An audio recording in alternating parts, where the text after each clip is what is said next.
Fala galera, Saulo Formiga, Geografia e Atualidades aqui do seu pré-vestibular Gonçalves Dias.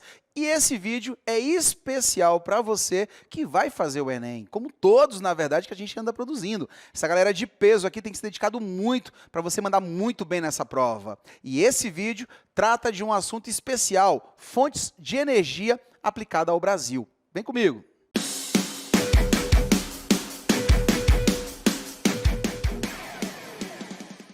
Fala pessoal, vamos falar de energia? Isso mesmo. Você sabe o que significa fontes de energia? Gente, energia é a capacidade de todo o corpo em gerar trabalho. E ela sempre foi uma busca incessante do homem, principalmente do homem moderno. Se você olhar pelo seu redor e der uma navegada histórica na evolução do homem, você vai ver que ao longo dessas revoluções industriais, uma das coisas que mais tem mudado é exatamente a fonte energética utilizada pela sociedade.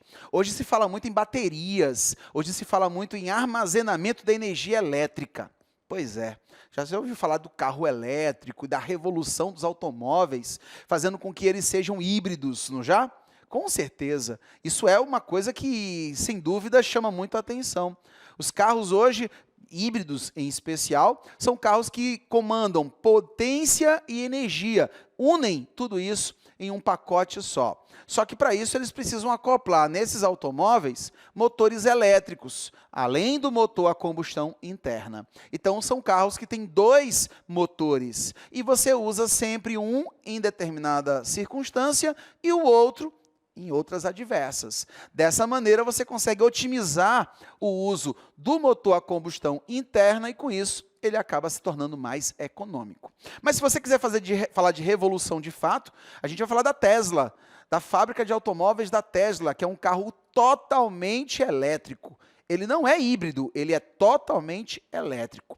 Pois é uma revolução por quê? Porque isso já começa a movimentar os bastidores da indústria automobilística. Gente, o grande problema é como armazenar essa energia, ou seja, as baterias. E por isso mesmo as pesquisas já começaram há muito tempo a evoluir, buscando exatamente respostas.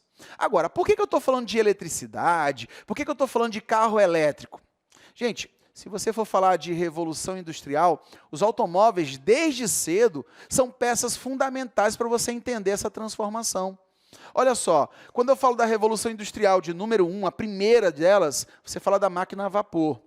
Então eu queimava lenha, eu queimava carvão mineral para poder gerar calor. E esse calor, sob pressão, ele vai ser, portanto, a válvula mestre do processo de movimento. O que movimenta a roda do trem, da locomotiva, é o vapor, fruto do calor produzido na queima da biomassa ou do carvão mineral. Perfeito? Então, por que eu tirei a lenha e coloquei o carvão mineral? Porque o carvão mineral, ao ser queimado, ele gera muito mais calor.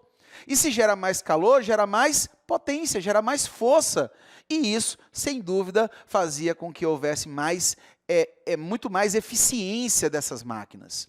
Hoje, o carvão mineral está praticamente proibido de ser consumido em muitos países, porque ao ser queimado, ele libera muito enxofre, que é um dos principais causadores das chuvas ácidas. Hoje, o petróleo é de longe a principal fonte energética do mundo. Isso mesmo. Lá no século XX, eu tive a substituição, mais precisamente ali na segunda metade do século XX, a substituição do petróleo e o carvão mineral. Quer dizer, sai carvão mineral como principal fonte e entra o petróleo. Por que o petróleo entra? Simplesmente porque ele tem um maior poder calorífero, isso mesmo, ao ser queimado, ele gera muito mais calor do que o carvão mineral. Ele é liquefeito, ou seja, é mais fácil para extrair, é mais fácil para armazenar e é mais fácil para distribuir, para transportar. Hoje você tem os oleodutos, você tem os caminhões de cargas líquidas e você tem, evidentemente, a prospecção por dutos. Você não precisa de todo aquele processo mineral, ou melhor, mineralógico, que é feito para o carvão mineral, com as minas, os mineiros e todo o risco de acidente. Então, isso sem dúvida chamou muito a atenção da indústria. Mas o que mais chamou a atenção é que o petróleo é uma fonte que pode ser absorvida em sua na sua completa estrutura. Quase não sai, hein? Então, por que totalmente absolvido? Porque do petróleo eu tenho uma série de outros derivados, como a borracha sintética, como o tecido, como tintas, como várias, inclusive o plástico PVC. Então, o petróleo acaba sendo uma matéria-prima exponencial, e isso, sem dúvida, torna ele mais atrativo, perfeito? Só que quando a gente fala de fontes energéticas, cita o petróleo, o carvão mineral, que são grandes marcas, a gente está falando de um tipo específico de fontes. A gente está falando das fontes não renováveis. A primeira divisão que você deve fazer no seu estudo é exatamente essa. O que são fontes renováveis e o que são fontes não renováveis. As renováveis são aquelas que a natureza repõe em tempo hábil para ser utilizada pelo homem. Ou seja, tem curto prazo de renovação. A água, o vento, a luz solar. Quando eu falo das não renováveis, eu estou falando daquelas que a natureza consegue repor, mas consegue repor a longo prazo. Como o petróleo, por exemplo, que leva 100 milhões de anos para ser formado. Então, se o petróleo se esgota agora, nós, enquanto sociedade, não teremos prazo para poder reaproveitá-lo, assim que a natureza repor. Então, isso, sem dúvida, torna ele não renovável, perfeito? Esses são os conceitos básicos de uma premissa chamada Revolução Industrial, que anda lado a lado com a nossa chamada fonte energética. Agora, à medida que essas revoluções industriais foram sucedendo-se, elas buscavam otimizar esse aproveitamento. Gente, você vai ver que a cada século você tem uma nova fonte energética. Por quê? Porque as máquinas se aprimoram, mas a fonte também tem que acompanhar esse aprimoramento. E quando eu falo de fonte, eu estou falando de poluir menos, eu estou falando de gerar mais calor e, portanto, mais potência, eu estou falando de menores custos para ser aproveitada. Quer ver um exemplo? Até 2011, a energia do futuro, segundo as perspectivas mundiais, era a energia radioativa, a energia nuclear. Só que em 2011 nós tivemos um evento que chamou a atenção do mundo inteiro.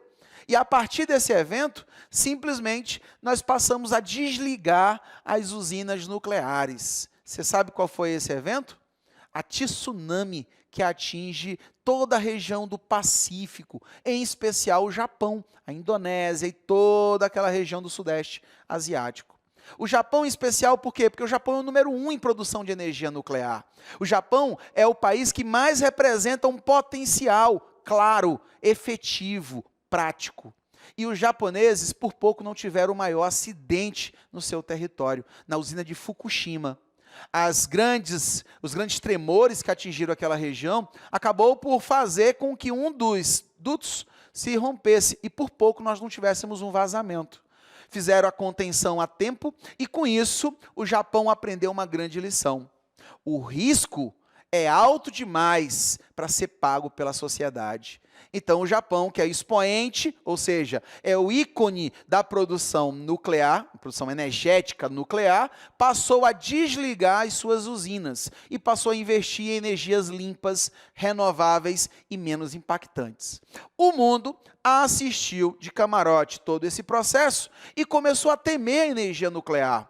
Até porque se o Japão, que é a referência mundial, está desligando suas usinas, quem somos nós para dizer o contrário, não é verdade? Então, a partir deste exemplo, o mundo passou a entrar numa corrida frenética em busca de energia limpa, renovável e que agrida menos a natureza. Claro que o Brasil acaba chamando a atenção e é exatamente isso que você vai ver no próximo vídeo, beleza? Grande abraço, tchau!